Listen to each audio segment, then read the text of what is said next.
So lesson 21.b in the calculus book, graphs of rational functions. The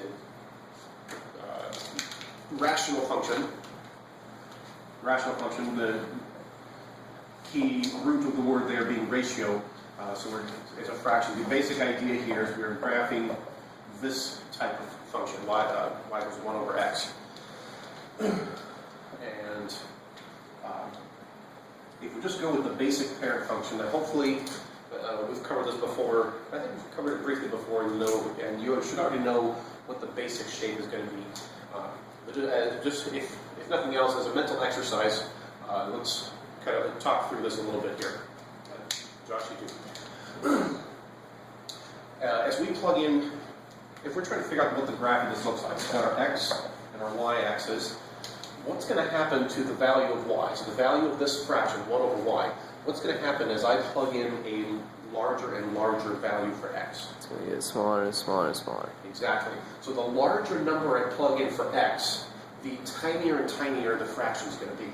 So the further out that I go this direction, the smaller and smaller and smaller as it's going to be. Is it ever going to hit 0? No. No. So it's going to get close to and approach, but never actually touch 0 over here. What about in the negative direction? Plugging in a negative number for x, same idea. Yep. It's going to be a tinier and tinier number, except negative. Yeah, it's still not going to hit 0. Yeah. So it's going to do the same thing. It's going to approach 0 the further out we get. And what happens when x equals 1, then we've got 1 over 1, so we've got, when x is 1, then we've got 1 over 1, so the y is 1, and the same thing with the negative. When x is negative 1, then y becomes negative 1, and so these 2 points are on the graph. 1, 1, and negative 1, negative 1. Now, so once we get to, once we start getting to a number smaller than 1, say 1/2 for x, if we plug that in for x, what's going to happen here is that we're going to get a 2. If I plug in a smaller fraction like 1/4, well, it's going to be 1 over 1/4. That's going to be 4. And 1/10 is going to be 1 over 1/10. That's going to be 10. So the smaller and smaller fraction for x, because it's the reciprocal of that, is going to end up being a larger and larger number. So from this point here, the smaller we get of an x value, we're going to get larger and larger for y. I can't plug in a 0 because then I will be dividing by 0. So with those two facts, that I can't plug in a 0, and that as I get smaller and smaller for x, y gets to be a larger and larger number, I know that this is going to climb and climb and approach the y-axis but never actually touch it. And so what we have here is a curve that looks like that, and the same thing happening in the negative direction, where a smaller and smaller negative number, when I do the reciprocal of it, is going to be a larger and larger negative number for y, but I still can't plug in a 0, so we have an asymptote there. So there's the basic idea. I did graph it over here real quick. Y equals 1 over x, and so we've got our y and x-axis, and there's the shape right there in a much more exact fashion than my drawing. All right. So that was page 125. On page 126, we start talking about moving this graph. Yay.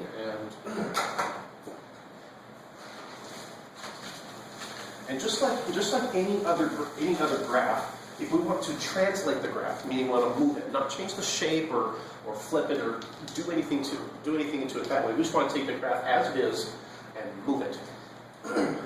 Because we like to move it. I see what you did there. Thanks. Just be glad I didn't actually start singing, because that would have been awkward. And so if you remember from, let's see, we've seen this in parabolas, ellipses, hyperbolas are the main ones that come to mind of this. If you drill into your head x minus h and y minus k, that tells us what our shifts are. Our horizontal shift and our vertical shift. So whatever the reference point of the graph, if it's a parabola, that would be the vertex. If it's a circle or an ellipse or a hyperbola, the coordinates h and k tell you where the center is. The center. So h being the horizontal shift, you know, it's kind of nice that h is the horizontal, the letter H, yeah, it didn't work. And then k being the vertical shift. That just tells you where we've moved the graph. So following that example here, I can have y equals, and we almost have to do this horizontal shift. You have to subtract h from x before you do anything else to x. In this case, it's before we do the 1 over bit. So if I have 1 over, so I could do this, 1 over x minus h, and then where h is going to be my horizontal shift. And if I replace y with y minus k, that tells me where the vertical shift is. X minus h, y minus k. Now what happens a lot of the times, if we are talking about something that can be written as a function, we usually want it to be written as a function. So what typically ends up happening is that we would take this idea, replace x with x minus h, replace y with y minus k, but then because we want it as a function where it's y equals, what often happens with the k is it gets moved to the other side, where it then becomes a plus k. And this is often the source of confusion for some students when they look at this and say, why is it minus h and plus k? Well, it's actually x minus h and y minus k, but because we want it in function form, or function notation, because I could just as easily say f of x. But because we moved the k to the other side so that we could write it as a function, that's why that part's confusing. So a little side note there. For purposes of illustration today, I'm going to leave it like this, just to help highlight the point that the h is our horizontal shift, k is the vertical shift. And so, let's plug in something. Let's say I want to have, let's say I want my center to be right here. I want to take this graph and I want to shift it right 2 and down 1. So that means from my original center, of 0, 0, if I go right 1 and up 1, I've got a spot on the graph. So my new center, if I go right 1 and up 1, this spot is on the graph. Original center, down 1, left 1, I've got a point. Down 1, left 1, I've got a point here. And I had asymptotes this way and this way. So I'm going to have similar asymptotes this way and this way. And I'm retaining the same shape, so I approach my asymptote, I go through this point, and I approach this asymptote. Approach the asymptote, go through this point, and do this one here. If my new center is 2, negative 1, that means my h is 2, and my k is negative 1. So I would write this as y plus 1. Here's my graph of y equals 1 over x, and there's what it looks like. Now if I take this equation, and if I modify it so that I've got x minus, let's do the one that actually right. If I do x minus 2, and over here I do y plus 1, enter, and I'm going to graph that. Let's zoom out a little bit here. And so there's my same shape graph, except I've moved it right 2 units and down 1. And just let's also put in put in the original y equals 1 over x. So we have both of these. So our original graph that is centered at the origin is in green. So here's our y-axis, our x-axis. Here's the center, green and green. And then the blue one is the same shape. There, now it's not quite as skewed. This is how you math. This is how the teacher maths. Yes. So there's our two shapes. Our original function in green, and then our shifted one, our translated one in blue. And one of the cool things you can do with software these days is you can actually abstract some things. If I change it to x minus h, and I change this one to y minus k, and graph, what I can can do now is I can take on this one here, let's make H0 and K0, 0, 1, there we go. So now our graphs are on top of each other, the green one and the blue one. Because when H and K are 0, it's just this equation right here. Now if I want to, now remember H is our horizontal shift.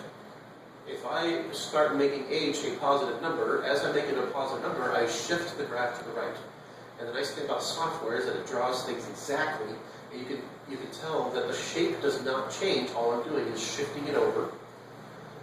And if I modify, let's see this, we'll put it back to 0 for now.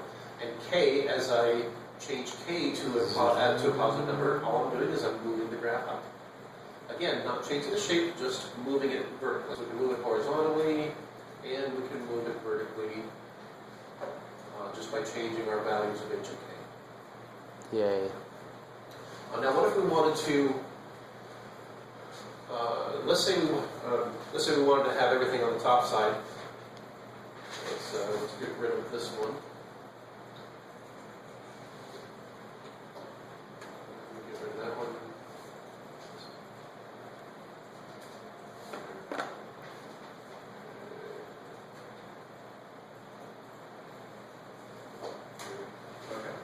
Y equals 1 over x. Let's add another one.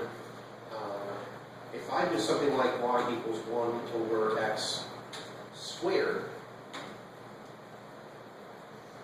and then graph those, the 1 over x squared has roughly the same shape. The curvature is just a little bit different, but the same basic shape is there, except because we've squared it, there's not going to be any negative values. So whatever would have been negative is now on the top side instead. And like I said, the curve, where it is skewed just a little bit because we're squaring those numbers.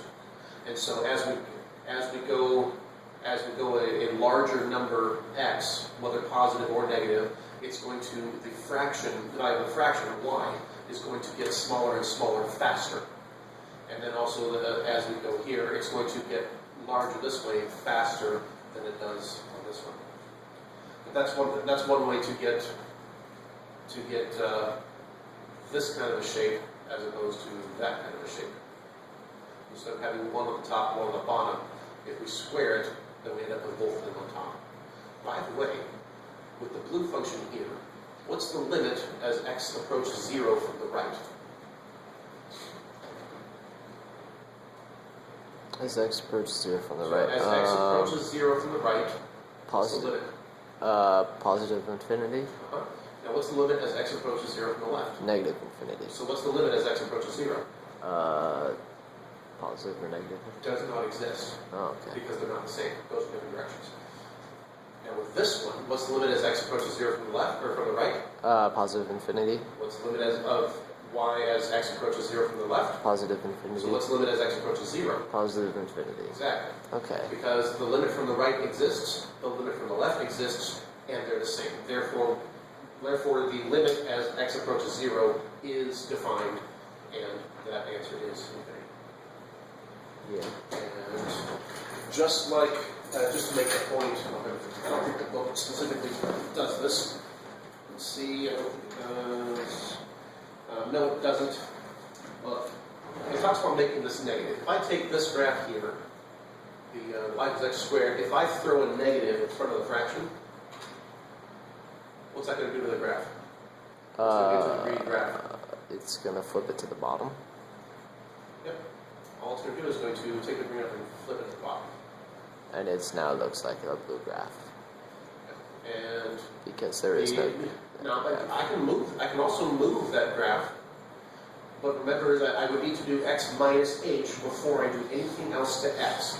So before I do the negative, before I do the 1 over, before I even square it, if I put some parentheses here and do x minus, let's do x minus h, and then square it, and I could, and let's do the x and y minus k on the outside there, and if we graph that, we now have the same shape graph, but I can, when I change my h value, I move it left, right, and when I change my k value, I move it up and down, without changing the